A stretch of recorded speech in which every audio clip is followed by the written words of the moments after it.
A regular conversation parents have with their children has to do with how much potential the children have. Chris and Sarah have talked about the reality that it is impossible to realize one's potential. It is always something one strives for and never attains. Thus, in an attempt to motivate our children, we are actually imposing a burden on them they will never be able to meet. Listen as Chris and Sarah speak about how this works in the lives of our children and what Jesus does to deal with it. This is not a bad thing to do to a child. Just know you're killing them. But you see, if you think of it as good or bad, you are still stuck here. What you do is you say, your neighbor's going to need this. You need to become a sharpened tool for your neighbor's sake. But know that what I'm telling you isn't going to be who you are.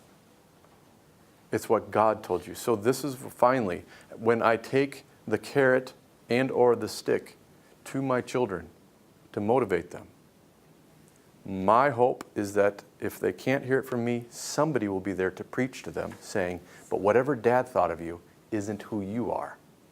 Which is actually a critical thing to keep in mind.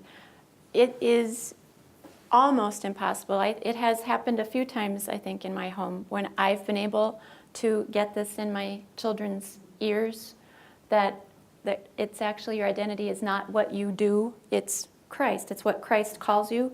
More often than not, though, you really do. You need someone other than your parents to tell the children, this is not your identity. Your identity is Christ. And that's because parents are the law. We're Moses to our kids. Even love is still law to our children. And so don't feel burdened that somehow you've horribly scarred your children because you kept telling them potential, and that's the wrong thing to do. You really do sometimes need that outside voice, even from the parents, to get that in your kids' ear, which is why we need preachers. And I don't just mean pastors. We certainly need pastors, but also all of you now who have heard this, go preach it.